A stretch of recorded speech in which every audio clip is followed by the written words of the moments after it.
के बाद लोगों को देश के प्रधानमंत्री संबोधित कर रहे हैं। इसी दिशा में बड़ा कदम है। मेरे परिवारजनों, बीते कई दिनों से देश में Mumbai trans harbour link Atal Setu की चर्चा हो रही है। आज जो कोई अटल सेतु को देख रहा है तो इसकी तस्वीरें देख रहा है, वो गौरव से भर उठता है। कोई इसकी विशालता से, समुद्र के बीच उसकी अड़िग छवि से मंत्रमुग्ध है। कोई इसकी इंजीनियरिंग से प्रभावित है। जैसे इसमें जितनी वायर लगी है उससे पूरी पृथ्वी के 2 बार चक्कर लग सकते हैं।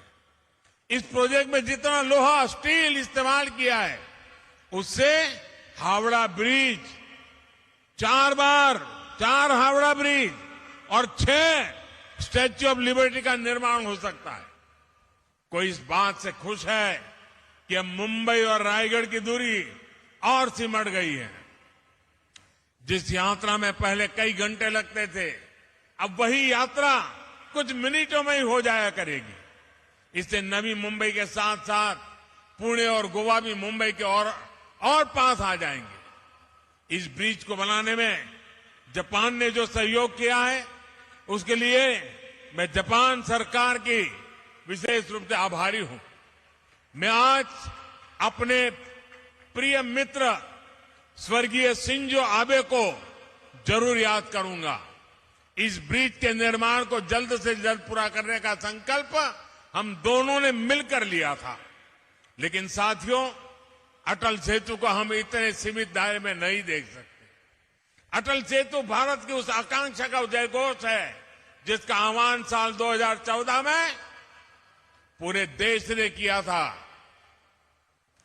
जब मुझे चुनाव की जिम्मेवारी दी गई थी तो 2014 के चुनाव के कुछ समय पहले मैं रायगढ़ किले पर गया था।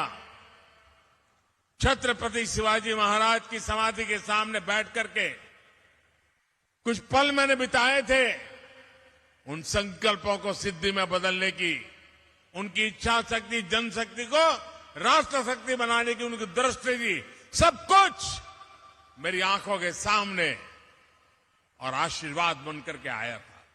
उस बात को 10 साल हो रहे हैं।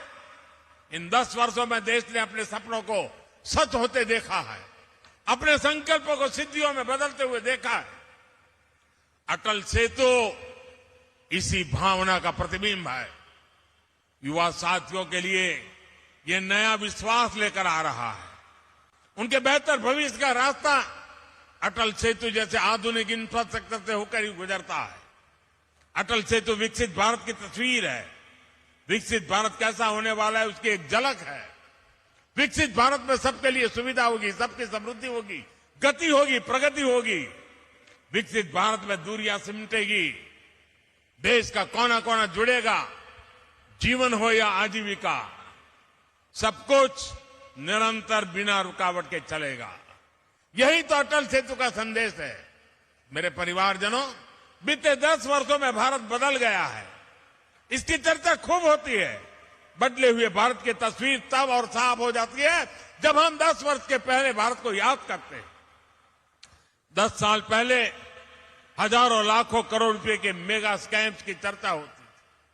आज हजारों करोड़ रुपए के मेगा प्रोजेक्ट के पूरे होने की चर्चा होती है। सुशासन का यह संकल्प देश भर में दिख रहा है। देश ने नॉर्थ ईस्ट में भूपेन हजारिका सेतु और बोगीबील ब्रिज जैसे मेगा प्रोजेक्ट पूरे होते देखा है। आज अटल टनल और चेनाब ब्रिज जैसे प्रोजेक्ट की चर्चा होती है। आज एक के बाद एक बनते एक्सप्रेसवे की चर्चा होती है। आज हम भारत में आधुनिक और भव्य रेलवे स्टेशन बनते देख रहे हैं। ईस्टर्न और वेस्टर्न फ्रेट कॉरिडोर रेलवे की तस्वीर बदलने वाले हैं। वंदे भारत, नमो भारत, अमृत भारत ट्रेनों सामान्य जन के सफर को आसान और आधुनिक बना रही है।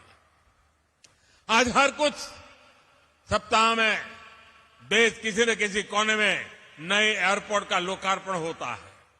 साथियों, यही मुंबई में, महाराष्ट्र में इन वर्षों में अनेक मेगा प्रोजेक्ट या तो पूरे हो चुके हैं या फिर बहुत जल्द पूरे होने वाले। पिछले साल ही बाला साहब ठाकरे समृद्धि महामार्ग का लोकार्पण हुआ। जैसी निष्ठा होती है वैसे ही नीति भी होती है। और जैसी नीति होती है वैसी रीति भी होती है। जिन्होंने लंबे समय तक देश पर शासन किया, उनकी नीयत और निष्ठा दोनों सवाल के घेरे में रही। उनकी नीयत सिर्फ सत्ता हासिल करने की रही, वोट बैंक बनाने की रही, अपनी तिजोरियां भरने की रही। उनकी निष्ठा देशवासियों के प्रति नहीं, बल्कि सिर्फ और सिर्फ अपने परिवारों को आगे बढ़ाने तक ही सीमित रही। इसलिए वो न विकसित भारत के बारे में सोच सके, न आधुनिक इंफ्रास्ट्रक्चर को लक्ष्य बना सके। इससे देश का कितना नुकसान होता है ये जानना भी जरूरी है। मैं आपको एक आंकड़ा देता हूं। 2014 से पहले के 10 सालों में इंफ्रास्ट्रक्चर के लिए सिर्फ 12 लाख करोड़ रुपए बजट दिया गया था, जबकि हमारी सरकार ने 10 वर्षों में हमने 44 लाख रुपए का बजट इंफ्रास्ट्रक्चर के लिए दिया है। तभी तो आज देश में इतने बड़े बड़े प्रोजेक्ट चल रहे हैं। महाराष्ट्र में ही केंद्र सरकार करीब 8 लाख करोड़ रुपए के इंफ्रास्ट्रक्चर प्रोजेक्ट या तो पूरा कर चुकी है या उन पर काम चल रहा है। यह राशि हर सेक्टर में रोजगार के नए अवसरों को बढ़ा रही है। साथियों, हम आज देश के हर परिवार को बुनियादी सुविधाओं के सैचुरेशन यानी 100% कवरेज का मिशन लेकर चल रहे हैं। विकसित भारत संकल्प यात्रा के तहत आज मोदी की गारंटी वाली गाड़ी देश के कोने कोने में पहुंच रही है।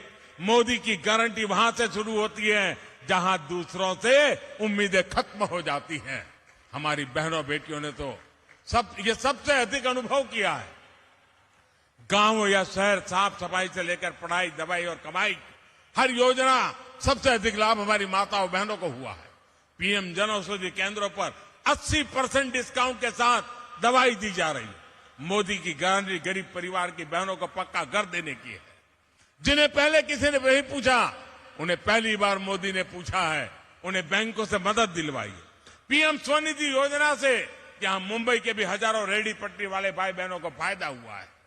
हमारी सरकार महिला सेल्फ हेल्प ग्रुप को भी मदद दे रही है। बीते कुछ सालों में हमने बहनों को लखपति दीदियां बनाई है और अब मेरा संकल्प है आने वाले सालों में 2 करोड़, ये आंकड़ा सुनकर के कुछ लोग चौंक जाते हैं, 2 करोड़ महिलाओं को मैं लखपति दीदी बनाने का लक्ष्य लेकर के चल रहा हूं। महाराष्ट्र के एनडीए सरकार ने जो ये नया अभियान चलाया है, ये नारी सशक्तिकरण में बहुत बड़ी भूमिका निभाएगा। मुख्यमंत्री महिला सक्षमीकरण अभियान और नारी शक्ति दूत अभियान से महिलाओं के विकास को नई गति मिलेगी। मैं आपको विश्वास दिलाता हूं, डबल इंजन सरकार महाराष्ट्र के विकास के लिए ऐसे ही समर्पित भाव से काम करती रहेगी। महाराष्ट्र विकसित भारत का एक मजबूत स्तंभ बने, इसके लिए हम कोई कसर बाकी नहीं छोड़ेंगे। एक बार फिर आप सभी को इस नए प्रोजेक्ट के लिए मैं बहुत बहुत बधाई देता हूं। माताओं बहनों को विशेष रूप से प्रणाम करता हूं। आपने इतनी बड़ी तादाद में आकर हमें आशीर्वाद दिए, बहुत बहुत धन्यवाद।